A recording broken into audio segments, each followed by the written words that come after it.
And I'm not just talking about like Master P or Baby or Dame Dash or Jay-Z or people like that. You know, talk about the parent companies or the joint venture deals or the distribution that they had.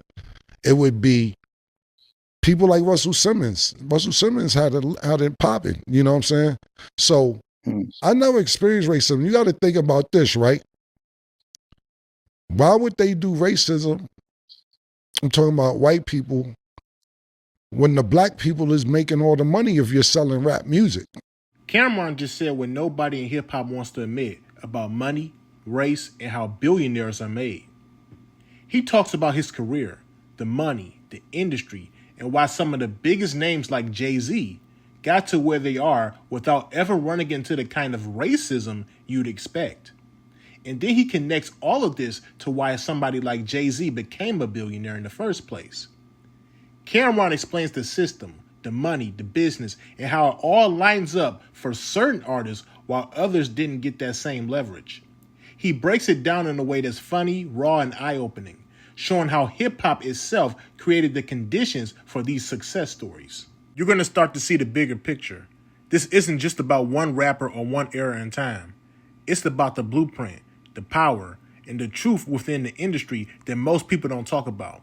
Stick around because what he says next changes how you think about money, race, and the rap game. Now I'm about to play this clip for y'all, but before I do, I just need y'all to like, leave y'all thoughts down below in the comment section, and subscribe. Let's get into it. In your career, in your music career, not basketball, not college, anything like that, but in your music career, you ever experienced racism? In my music career, did I experience racism? Yeah. I don't think so, because, not that I recall, because you got to think about it. I'm not going to say, you know, you have black people running companies, and I'm not just talking about like Master P or Baby or Dame Dash or Jay-Z or people like that. You know, talk about the parent companies or the joint venture deals or the distribution that they had. It would be people like Russell Simmons. Russell Simmons had it popping, you know what I'm saying? So I never experienced racism. You got to think about this, right? Why would they do racism? I'm talking about white people when the black people is making all the money if you're selling rap music.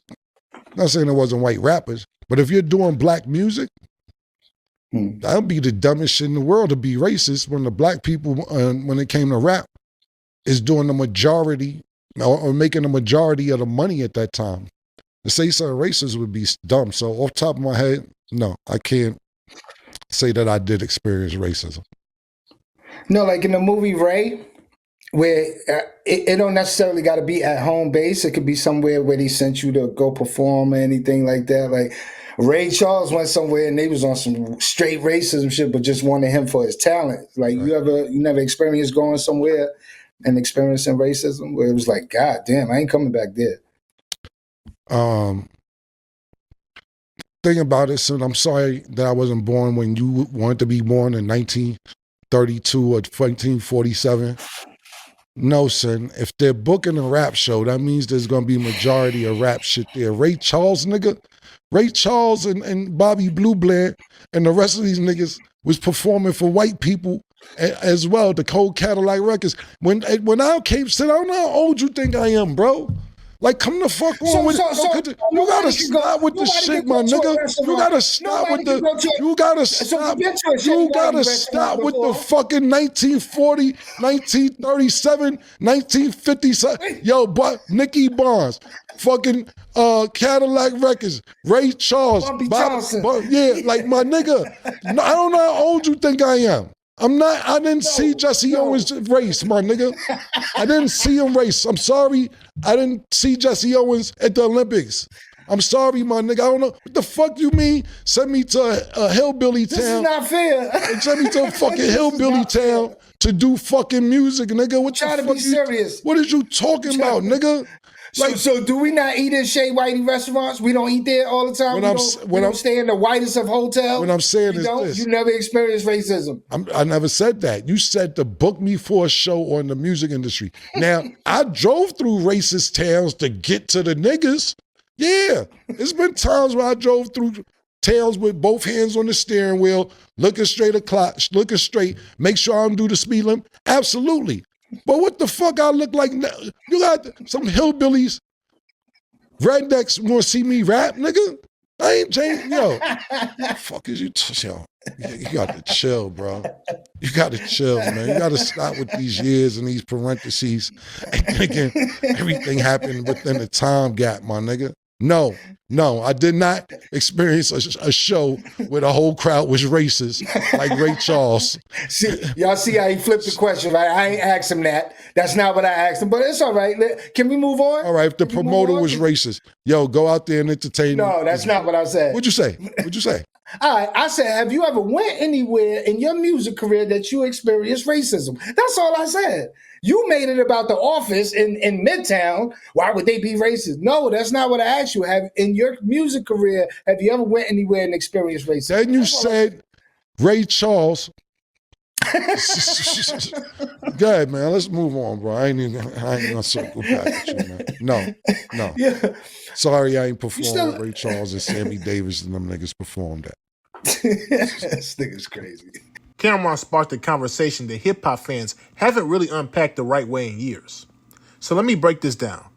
Cameron said he never experienced racism in hip-hop, that the culture itself didn't create obstacles for black artists. I respect where he's coming from because he lived through a specific era, an era where black executives were really calling the shots. Guys like Dame Dash, Master P, Baby, Jay-Z, they weren't just artists.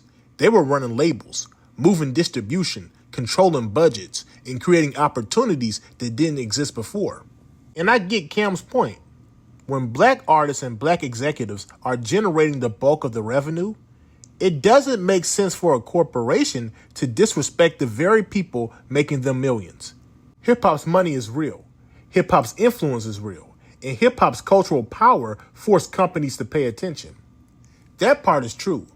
But here's where I step in with my own take. I slightly disagree with the idea that there was zero racism in the industry. Now, I'm not saying that Cam is wrong about his experience. I'm just saying a lot of artists didn't get the same treatment. We know the business has a long history of taking advantage of black talent. And Cameron himself said early on he had a terrible deal. Race may not have been the only factor, but it definitely played a part, in my opinion, in who got fair deals and who didn't. The money was flowing, but it wasn't flowing evenly. The industry didn't always block black artists from thriving. Hip-hop made too much money for that. But the business still had its own type of gatekeeping. We're talking about quiet gatekeeping, financial gatekeeping, the kind that doesn't scream racism, but it shows up in who owns the masters, who gets publishing, who gets back end, and who gets watered down contracts. And here's the thing. I'm glad Cam said what he said because it opens the door to a bigger conversation. That conversation is about the system, not the individuals. But the average artist generates far more revenue for the label than they ever see in their own lifetime. But I still understand Cam's larger point here. Hip-hop created a rare space for black talent where they can walk into corporate settings and be the driving force behind billion-dollar ideas. That's real. And Jay-Z becoming a billionaire is proof that the system can be navigated. It's also proof that once you get ownership, everything changes. Cam ain't wrong for seeing that part. In fact, he lived that part. So let me ask y'all this. Do you agree with Cameron that racism didn't play a significant role in hip-hop? Or do you think the system hid it under business practices? And do you think artists today have more power than ever? Or are the new deals just modern versions of the same old traps? Let me know your thoughts down below in the comment section. And make sure you like and subscribe. Peace.